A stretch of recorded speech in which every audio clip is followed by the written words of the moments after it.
कंकाल का रहस्य। चौरा गांव के खेतों में इन दिनों खुदाई का काम चल रहा था। असल में इसी गांव से होकर एक अच्छी सड़क गुजरनी थी, इसलिए यहां खुदाई शुरू की गई थी। अचानक एक दिन खुदाई करने वाली मशीन से कुछ टकराता है। बाद में जब खोजबीन की जाती है तो वहां से दो कंकाल मिलते हैं। पुलिस गांव के लोगों से पूछताछ शुरू करती है। आप लोगों को क्या लगता है ये किसके कंकाल हो सकते हैं? अरे साहब, हमें क्या पता ये किसके कंकाल है, आप ही लोग पता लगाइए। हम लोग तो बहुत ज्यादा डरे हुए हैं। हाँ हाँ, हमारी फॉरेंसिक टीम अभी आ रही है। ये बताओ कि इस गांव के रहने वाला कोई जोड़ा गायब तो नहीं ना? क्योंकि शुरुआती जांच में तो ये बात सामने आ रही है कि एक कंकाल किसी पुरुष का है तो एक किसी महिला का। साहब, हमें तो बहुत डर लग रहा है। ऐसे कंकाल मिलने का मतलब गांव के आसपास ही किसी की हत्या हुई है या फिर किसी को जलाकर मार डाला गया है। हाँ साहब, हम अपने परिवार को लेकर बहुत ही ज्यादा परेशान हैं। देखिए, आप लोगों की परेशानी हम समझ सकते हैं, लेकिन आप लोगों को पुलिस का सहयोग करना होगा, क्योंकि आपके सहयोग के बगैर हम ये पता नहीं लगा सकते हैं कि आखिर ये किसके कंकाल है और इनकी हत्या किसने की। ठीक है साहब, गांव के लोग आपका पूरा सहयोग करेंगे। हाँ हाँ साहब, पूरा सहयोग करेंगे। तो फिर ठीक है, हम अपनी जांच शुरू कर देते हैं। कुछ दिन बाद जांच रिपोर्ट आ जाती है। पता चलता है कि ये कंकाल करीब 20 साल पुराने हैं, यानी 20 साल पहले किसी जोड़े की हत्या कर शव को यहां पर दबा दिया गया था। इंस्पेक्टर राघव, ये बताओ कि 20 साल पहले की मर्डर मिस्ट्री क्या आप सुलझ सकती है? हाँ हाँ सर, क्यों नहीं। लेकिन अब सबूत और गवाह काफी मिट गए होंगे। मुश्किल तो होगी, लेकिन शायद किसी परिवार को इंसाफ मिल सके। इंस्पेक्टर राघव, आप बिल्कुल सही कह रहे हैं। किसी परिवार को तो इंसाफ मिलेगा ही, और किसी को उसके किए की सजा भी मिलेगी। जी सर, मैंने तो जांच शुरू भी कर दी है। 20 साल पहले इस गांव के दो जोड़े अचानक कहीं गायब हो गए थे। मैंने दोनों ही परिवारों के बाकी के सदस्यों से बातचीत शुरू की तो उन्होंने बताया कि उनके बच्चे शहर गए थे, लेकिन आज तक वापस नहीं लौटे हैं। लेकिन ये दोनों शव किस परिवार के सदस्यों के हैं, ये कैसे पता चल सकेगा? सर, मैंने डीएनए टेस्ट करवा लिया है। आज शाम तक इसकी रिपोर्ट भी आ जाएगी। अच्छा अच्छा, ठीक है। उसी शाम को सर, डीएनए रिपोर्ट के मुताबिक ये दोनों ही लाशें चौरा गांव के रहने वाले प्रधान सुल्तान सिंह के बेटे और बहू की है। लेकिन इनकी हत्याएं किसने की है, ये कैसे पता लगेगा? इसी का तो पता लगाने की कोशिश में जुटा हूं सर। आज सुल्तान सिंह से मिलने भी जा रहा हूं। मेरा बेटा और बहू तो मेरे लिए सिर्फ यादों में ही रह गए थे। हमें उनकी लाशें तक नहीं मिल सकी थी। आज 20 साल बाद उनके कंकाल मिले हैं। मैं अब किसके लिए जीऊं?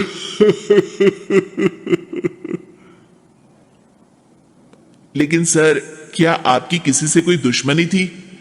अपने बेटे बहू की हत्या के लिए आप किसे जिम्मेदार मान रहे हैं? अब मैं किसका नाम बोलूं? मेरी तो किसी से दुश्मनी नहीं थी, बस मेरे बेटे बहू को कोई वापस ला पाता।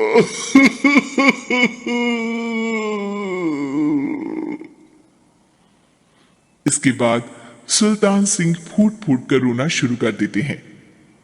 सर, अब आप इनका अंतिम संस्कार करवा सकते हैं। कम से कम इनका शरीर ना सही, इनका कंकाल तो आपको मिला है। लेकिन हाँ, अगर आपको कुछ भी याद आए तो जरूर बताइएगा। मेरी तो बेटा अब उम्र हो गई है, लेकिन मेरे बेटे और बहू के हत्यारों का जरूर पता लगाइएगा, क्योंकि जब तक हत्यारे पकड़े नहीं जाएंगे मेरा मन नहीं मानेगा। सर, हमारी पूरी कोशिश रहेगी हत्यारे को पकड़ने की। लेकिन एक बात बताइए, उस वक्त आपको किस पर शक गया था? उस वक्त मेरे एक ड्राइवर को पकड़ा गया था, लेकिन सबूतों के अभाव में उसे छोड़ दिया गया था। अच्छा, और ड्राइवर पर कैसे शक हुआ था? क्योंकि उस दिन ड्राइवर छुट्टी पर था। उस समय लेकिन लाश क्यों नहीं मिल सकी थी? उस वक्त पुलिस ने बहुत कोशिश की थी, लेकिन दोनों की डेड बॉडी नहीं मिल सकी थी। ठीक है, हमारी तफ्तीश चल रही है, मैं फिर आऊंगा। इसके बाद इंस्पेक्टर वहां से चला जाता है और सुल्तान सिंह अपने बेटे और बहू की याद में खो जाते हैं। कुछ दिन बाद सुल्तान सर, एक बात बताइए, जब आपके बेटे बहू की हत्या हुई थी, उसी के आसपास आपके ही गांव का रहने वाला एक और जोड़ा उसी वक्त गायब हो गया था ना? हाँ सर, अलका और अभिषेक, वो भी मेरे बच्चों जैसे ही थे। तो फिर वो कहाँ है? उनका भी आज तक पता नहीं चल सका, लेकिन बताते हैं कि कुछ साल पहले अभिषेक को गांव के ही किसी आदमी ने मुंबई में देखा था, लेकिन फिर वो गायब हो गया। यानी अभिषेक और अलका की हत्या नहीं हुई थी, बल्कि उन्होंने किसी वजह से खुद ही गांव छोड़ दिया था। हाँ, हो सकता है, क्योंकि अभिषेक मेरे बेटे संतोष का अच्छा दोस्त था और उसका मेरे घर भी आना जाना लगा रहता था। हो सकता है कि उसने मेरे बेटे और बहू के बारे में सुन लिया हो और ये गांव छोड़ दिया हो सकता है। उनके परिवार का कोई अब नहीं रहता क्या इस गांव में? अब तो कोई नहीं रहता। एक चाचा थे, लेकिन उन्होंने भी अपना पुश्तैनी मकान बेच दिया है। वो भी अब कहीं शहर में ही बस गए हैं। ओह, अभिषेक और अलका के बारे में भी पता लगाना होगा। हो सकता है कि वही इस हत्या के बारे में कुछ बता सके। हो तो सकता है, लेकिन वो बेचारे तो खुद ही वक्त के मारे थे, वो क्या बताएंगे।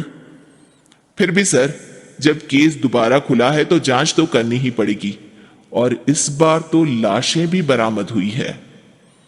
कुछ दिन तक लगातार तफ्तीश चलती रही। एक दिन थाने से सुल्तान सिंह को फोन आता है। हाँ, कौन बोल रहा है? सर, मैं कांस्टेबल तुलाराम बोल रहा हूँ थाने से। आपको थाने आना पड़ेगा। थाने? लेकिन क्यों? सर, किसी की पहचान करवानी है। अच्छा ठीक है, मैं दोपहर तक पहुंचता हूँ। सुल्तान सिंह दोपहर में थाने पहुंचता है। कई पुलिस के अधिकारी वहां मौजूद रहते हैं। सर, आपकी बेटी की हत्या का रहस्य आज शायद सुलझ जाए। अच्छा इंस्पेक्टर राघव, पर वो कैसे? सर, उस आदमी को देखिए, क्या वही अभिषेक है? सुल्तान सिंह की आंखों में हैरानी से आंसू आ जाते हैं। हाँ सर, यही अभिषेक है। ये आपको कहां से मिला? सिर्फ अभिषेक ही नहीं, बल्कि इसकी पत्नी अलका भी इसके साथ है। मैडम, जरा अभिषेक की पत्नी को लाइए। जैसे ही अलका को पेश किया जाता है, सुल्तान सिंह जमीन पर गिर जाते हैं। सुल्तान सर, क्या हुआ आपको? आप अलका को देखकर गिर क्यों गए? सुल्तान सिंह सर पकड़कर बैठ जाते हैं। ये अलका नहीं, बल्कि ये तो मेरी बहू रितु है। पूरा थाना एक दूसरे का मुंह देखने लगता है। क्या? इसके बाद हर किसी को दो कंकाल और हत्या का रहस्य समझ में आ गया। अभिषेक और रितु ने मिलकर संतोष और अलका की हत्या की थी और लाश को जमीन के नीचे दबा दिया था। आज 20 साल बाद इस हत्या का रहस्य खुल सका था कि अवैध प्रेम संबंध में दो मासूमों की जान गई। मारो इसे और मारो इसे, ये इसी लायक है। अरे मारेगा यार।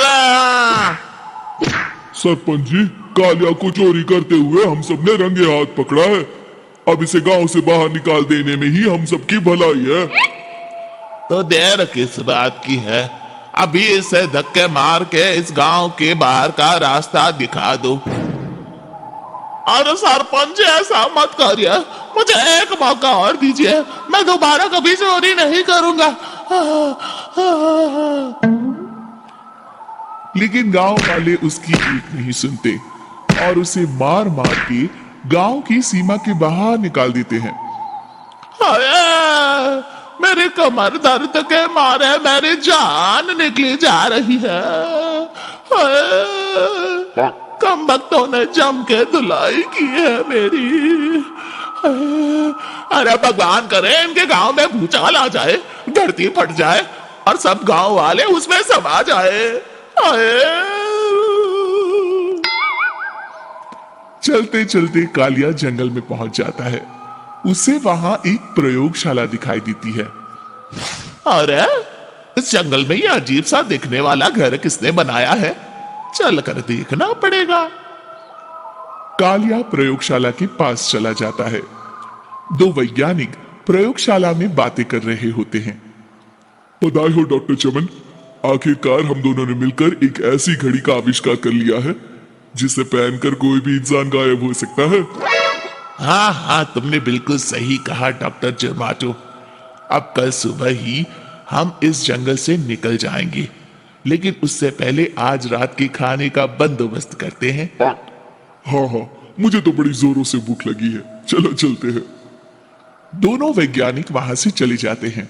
उनके जाते ही कालिया प्रयोगशाला में दाखिल होता है। अच्छा तो ये बात है। कालिया बड़े से कांच के अंदर रखी घड़ी को बाहर निकाल लेता है और अपनी कलाई पर बांध लेता है। फिर घड़ी में लगा बटन दबा देता है। कालिया को एक जोरदार झटका लगता है। कालिया अपने आप को आईने में देखता है तो उसका पूरा शरीर पूरी तरह से गायब हो चुका होता है। हाँ, अब तो जो चाहे वो कर सकता हूँ। सबसे पहले मैं उन सभी को सबक सिखाऊंगा।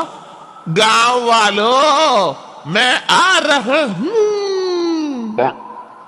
कालिया गांव की ओर चल पड़ता है। थोड़ी देर के बाद दोनों वैज्ञानिक वहां आते हैं।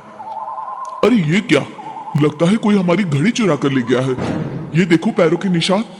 अब क्या होगा, अगर वो घड़ी किसी गलत हाथों में पड़ गई तो अनर्थ हो जाएगा। तुम चिंता मत करो, हमारी घड़ी में जो बैटरी लगी है ना, वो सिर्फ 24 घंटे चलेगी। उसके बाद वो घड़ी काम करना बंद कर देगी। उधर दूसरी तरफ गांव में सरपंच अपने घर में सो रहा होता है।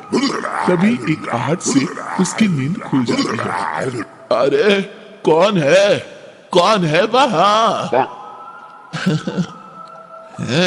बड़े मजे से सो रहा है। आज मैं तुझे नहीं छोड़ूंगा। कालिया पास में पड़ा डंडा उठाकर सरपंच की पिटाई शुरू कर देता है। ये ले, और ये ले, इसी लायक है। ले। आप मर गए। अरे अरे ये क्या हो रहा है। अरे अरे कोई बचाओ मुझे, मेरे घर में भूत आ गया है। सही कहा, मैं भूत ही तो हूँ। ये ले। अरे भूत जी, मैंने आपका क्या बिगाड़ा है, मुझे छोड़ दीजिए। आपको क्या चाहिए?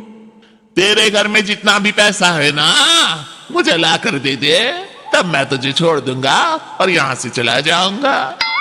सरपंच अपनी तिजोरी से पैसे निकालकर एक बड़े कपड़े में बांधकर जमीन पर रख देता है और कालिया वो सारा पैसा लेकर वहां से चला जाता है। दूसरी तरफ जमींदार गांव के चौराहे पर खड़ा कुछ लोगों से बात कर रहा होता है। इस कमीने जमींदार ने भी मुझे बहुत पीटा था, इससे भी बदला लेना तो बनता है। हाँ? जमींदार अचानक अपने आप को चांटे मारने लगता है। अरे भाई ये क्या हो रहा है? जमींदार साहब अब ठीक तो है ना? अरे मुझे नहीं पता भाई।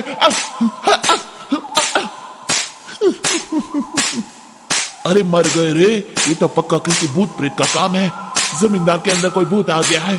इससे पहले कि ये हमारे अंदर आ जाए, मनोहर भाई अपनी जान बचानी है तो भागो यहाँ से। ये क्या?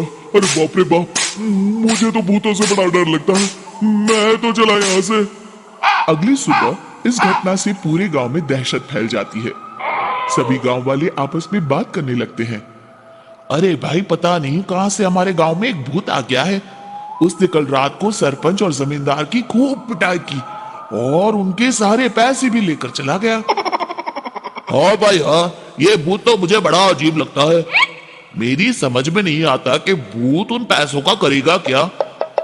अरे तेल में पकोड़े बना के तलेगा बेवकूफ। इस बात की चिंता करके कहीं वो भूत हमारे घर में ना आ जाए। तुम बिल्कुल सही कह रहे हो आर्या, मैं भी इसी बात से घबरा रहा हूँ। अच्छा अब मैं अपने घर जा रहा हूँ। तुम सब भी अपने अपने घर चले जाओ। उस भूत का कोई भरोसा नहीं है। हाँ। तीनों वहां से चले जाते हैं। दूसरी तरफ कालिया सारे पैसों को एक खंडर में छुपा देता है। इतने सारे रुपए तो मैंने अपनी पूरी जिंदगी में एक साथ कभी नहीं देखे। इस तरह कुछ दिनों में मैं अमीर बन जाऊंगा। आज मैं उस मोटे बब्बन को अपना शिकार बनाऊंगा। सुना है दहेज में बहुत सारे पैसे और गहने मिले हैं उसे। रात होते ही कालिया बब्बन के घर में घुस जाता है। हाँ, मिल गई तिजोरी। अब जल्दी से इसे खोलकर सारे पैसे निकाल लेता हूँ। अरे खुल जा खुल जा। खुल गई।